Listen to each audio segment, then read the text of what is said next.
Shalom adik-adik. Shalom Kak. Shalom adik-adik. Shalom Kak. Ketemu lagi sama Kak Ica, Kak Putri, Kak Vina. Yuk sebelum ibadah dimulai, kita berdoa dulu yang akan dipimpin oleh Kak Putri. Silakan. mari kita bersatu dalam doa. Bapa, terima kasih telah pimpin sertai kami pada sepanjang hari ini Tuhan. Sore ini Tuhan kami akan memulai ibadah online kami. Biar Tuhan pimpin sertai ibadah kami, biar Tuhan yang mengurapi. Terima kasih Bapa, hanya di dalam nama Tuhan Yesus Kristus. Haleluya.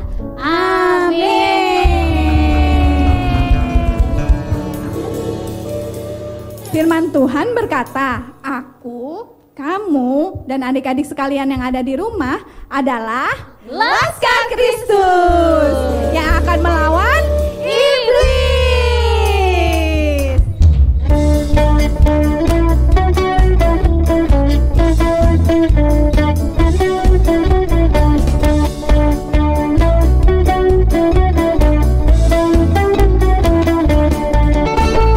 Saya bukan pasukan berjalan, pasukan berkuda, pasukan menembak. Saya tidak menembaki musuh, tapi saya Laskar Kristus. Saya Laskar Kristus, siap benar. Saya Laskar Kristus, siap benar. Saya tidak menembaki musuh, tapi saya Laskar Kristus. Saya bukan pasukan berjalan, pasukan berkuda, pasukan menembak. Saya tidak menembaki musuh, tapi saya Laskar Kristus.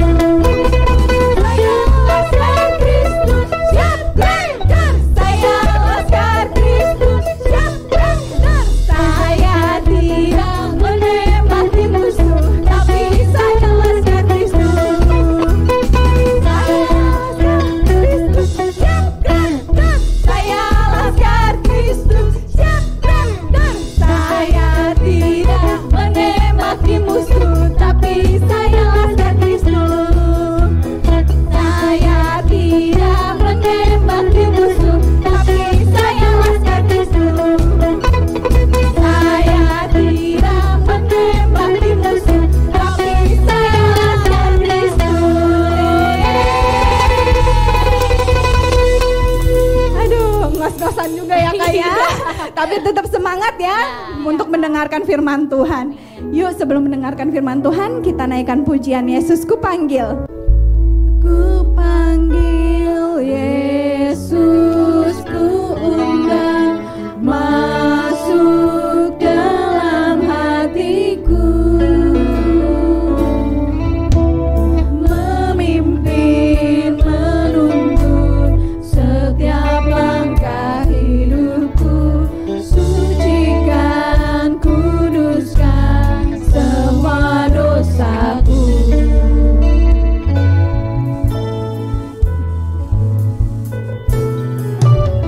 Yesus ku panggil, Yesus ku undang masuk dalam hatiku,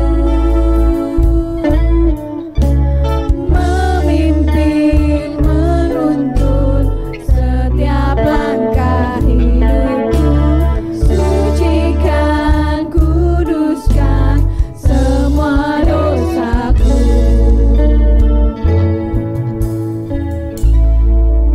Tuhan Yesus, terima kasih Engkau telah menyertai ibadah kami dari awal, pertengahan, hingga pada akhirnya.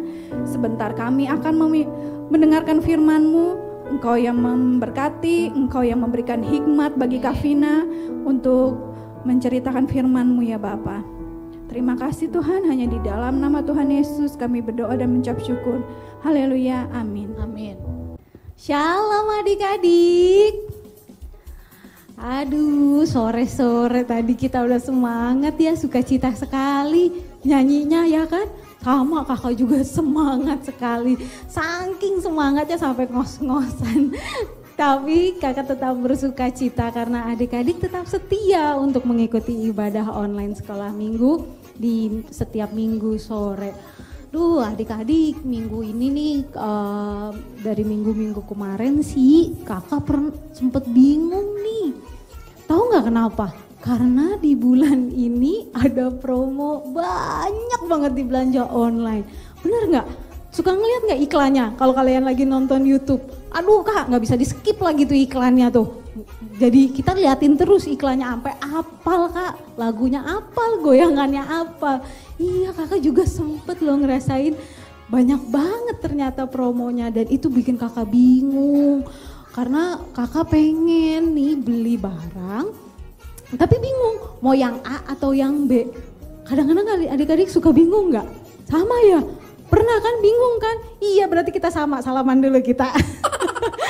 Adik-adik pasti pernah juga bingung. Kakak tahu kalau kalian lagi dibawa sama orang tua kalian ke restoran.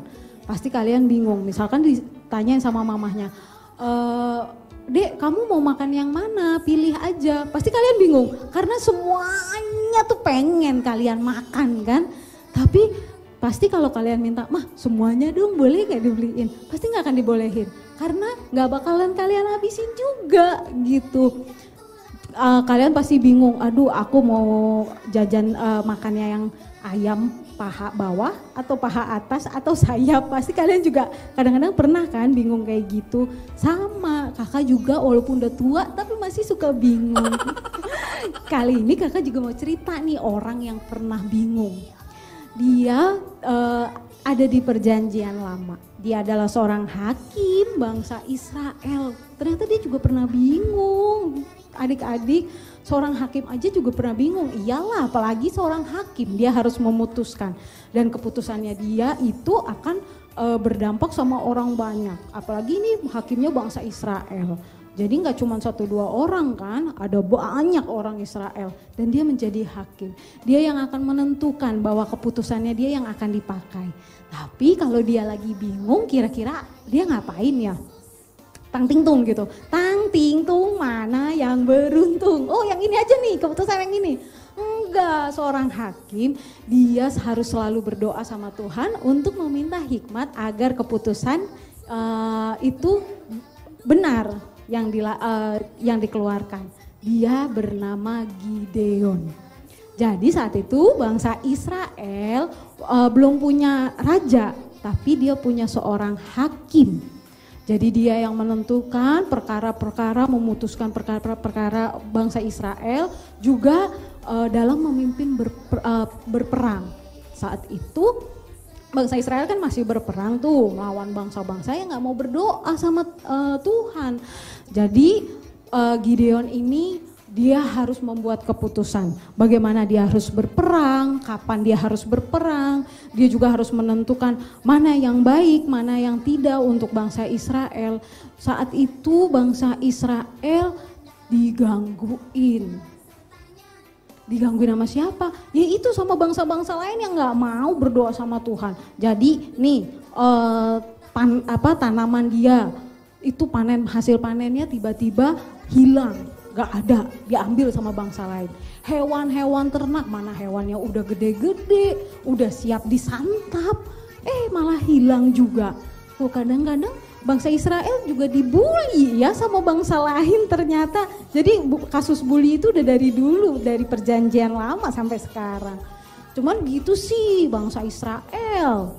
Kadang-kadang dia juga suka ngeyel, gak mau dengerin kata Tuhan. Jadi Tuhan memerintahkan bangsa Israel, mereka harus berdoa. Kadang-kadang malah gak mau berdoa. Disuruh, kamu harus menyembah kepada Tuhan. Jadi dia gak mau, dia malah menyembah patung. Wow, patung disembah-sembah. Coba, kadang-kadang ya bangsa Israel juga gitu sih. Kadang-kadang suka ngeyel. Siapa yang suka ngeyel di rumah? Ayo. Ketahuan kan, pasti dalam hatinya, iya aku kak, aku suka ngeyel kak sama mama papa aku. Wah, ketahuan ya. Kali ini kakak mau cerita nih tentang Gideon ini lagi ya, balik lagi ke Gideon. Jadi Gideon ini dia sempat bingung karena saat itu Tuhan menyuruh Gideon untuk maju berperang.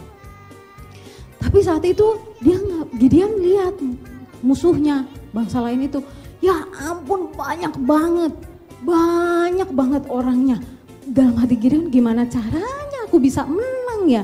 Tapi Tuhan berjanji sama Gideon, kamu maju berperang, aku akan memberikan kemenangan untuk kamu. Tapi Gideon mikir, aduh gimana nih, aku harus memikirkan siasat apa, karena jumlahnya banyak. Kalaupun semua bangsa Israel suruh maju berperang, itu gak akan mungkin bisa menang. Itu pikirannya Gideon. Lalu dia mulai berdoa saat Gideon bingung. Dia berdoa, dia meminta hikmat kepada Tuhan. Kata Tuhan malah bikin Gideon tuh shock lagi, malah makin tambah bingung. Waduh, kira-kira apa ya jawabannya Tuhan? Tuhan bilang sama Gideon, kurangin tentara bangsa Israel. Hah? Oh my God, OMG gitu. Kenapa? Ya ampun Tuhan, gimana sih nih? Dengan semua bangsa Israel suruh maju berperang aja belum tentu menang karena musuhnya lebih banyak daripada bangsa Israel. Aduh, udah Gideon kebingungan lagi. Tapi saat dia berdoa lagi sama Tuhan, Tuhan berjanji sama dia. Kamu maju berperang, aku akan memberikan kemenangan buat kamu. Waduh, tapi Gideon tuh masih aja bingung. Dia masih khawatir karena ini jumlahnya nggak akan bisa dia menangin dari jumlah tentaranya. Terus akhirnya Gideon tetap percaya sama Tuhan, tapi dia meminta tanda. Tandanya apa? Jadi Gideon punya bulu domba tuh yang halus banget bulunya. Dia taruh di luar rumahnya di teras, terus dia bilang, Tuhan, kalau memang Tuhan benar menepati janji akan memberikan kemenangan untuk bangsa Israel, aku minta tanda. Tandanya kalau bulu dombanya itu basah, tanah di sekelilingnya kering, berarti Tuhan benar akan memberikan kemenangan untuk bangsa Israel.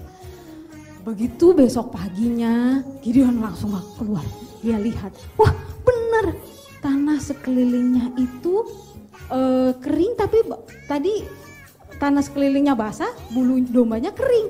Wah, bener nih Tuhan akan menepati janji. Tapi Gideon masih aja bingung adik-adik. Dia masih aja khawatir. Lalu dia keluar lagi, minta tanda lagi bahwa sebaliknya. Kalau kemarin bulu dombanya kering, tapi sekarang bulu dombanya basah, tanah sekelilingnya kering. Itu kan salah satu mukjizat Tuhan. Basahnya karena dari embun pagi. Akhirnya dari tanda itu Gideon percaya. Gideon semakin mantap. Oke, aku akan kurangin tentara-tentara aku menjadi tentara-tentara pilihannya Tuhan. Dan apa yang terjadi adik-adik? Tuhan memberikan kemenangan untuk bangsa Israel melalui Gideon. Karena pemimpin bangsa Israelnya pun percaya dengan perintah Tuhan. Dia tetap percaya juga dengan janjinya Tuhan.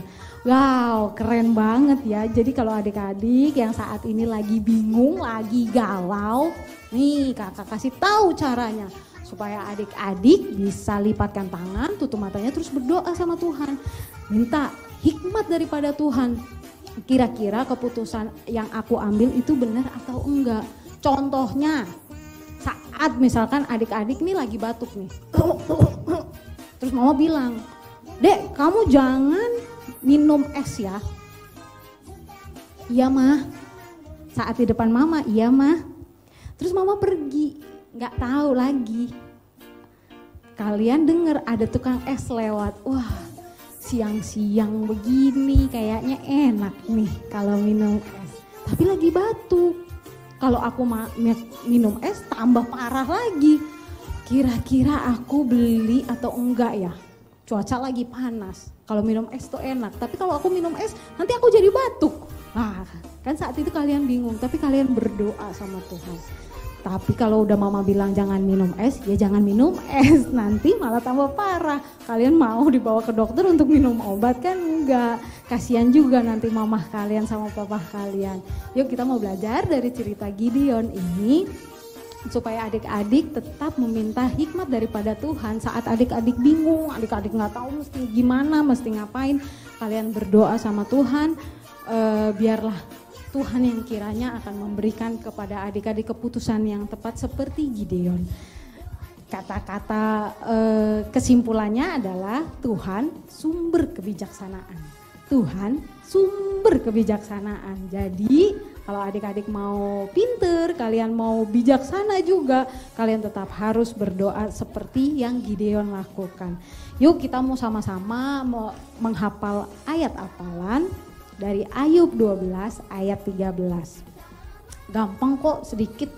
Dari Ayub 12 ayat 13. Tetapi pada Allah lah hikmat dan kekuatan. Dialah yang mempunyai pertimbangan dan pengertian. Yuk sama-sama lagi ya. Tetapi pada Allah lah hikmat dan kekuatan. Dialah yang mempunyai pertimbangan dan pengertian. Ih, mantap ya. Sampai di sini dulu cerita dari kakak tentang Gideon. Kita mau berdoa supaya adik-adik gak bingung, kakak juga gak bingung, kita semua jadi gak bingung. Kita mau berdoa kepada Tuhan.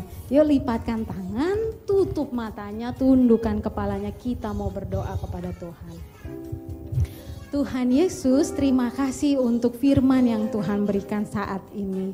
Di sore ini Tuhan kami belajar melalui Gideon bahwa Tuhan akan memberikan kami pengertian. Tuhan memberikan kami hikmat karena kami tahu bahwa hikmat-Mu itu melebihi akal siapapun Tuhan. Terima kasih Tuhan, ajar kami Tuhan untuk dapat melakukan firman-Mu di setiap harinya. Terima kasih Tuhan Yesus untuk kesehatan yang sudah Tuhan beri, waktu dan kesempatan ini Tuhan. Tuhan juga sudah memberikan orang tua, keluarga kepada kami Tuhan, sekolah kami. Kami bersyukur Tuhan karena memiliki Allah yang baik yang seperti Engkau. Saat ini Tuhan kami mau berdoa juga Tuhan untuk kepada orang tua. Biarlah kiranya setiap orang tua adik-adik sekolah minggu saat ini kiranya Kau mau memberkati mereka dalam kesehatan, dalam pekerjaan usaha mereka Tuhan. Biarlah kiranya Kau menjadikan kami keluarga kerajaan Allah. Dan biarlah Kristus itu nampak dalam hidup kami. Terima kasih Tuhan. Kami serahkan doa kami ini ke dalam tangan kasih-Mu Tuhan. Kami serahkan cita-cita kami, harapan kami, masa depan kami. Karena kami tahu bahwa Engkaulah Allah yang akan memelihara kehidupan kami. Kami sudah berdoa dan mengucap syukur hanya di dalam nama-Mu Tuhan Yesus Kristus. Yang cinta Tuhan Yesus sama-sama katakan amin. Sebelum kakak sudahi ibadah ini, sebelumnya kakak mau berterima kasih untuk para orang tua yang sudah memberikan persembahan untuk ibadah sekolah minggu, tapi biarlah kiranya itu tidak menjadi suatu paksaan, bahwa itu menjadi dukungan buat kami. Kalau ada orang tua yang ingin memberikan persembahan tapi nggak tahu caranya, silahkan aja transfer ke nomor rekening yang ada di bawah ini. Ini adalah nomor rekening gereja, jadi para orang tua bisa memberikan yang terbaik untuk Tuhan. Juga kiranya diberikan dukungan juga untuk ibadah online sekolah minggu di channel YouTube ini dengan cara like, share, dan subscribe. Biarlah kiranya Tuhan Yesus memberkati kita semua. Kita mau angkat pujian terima kasih Yesus.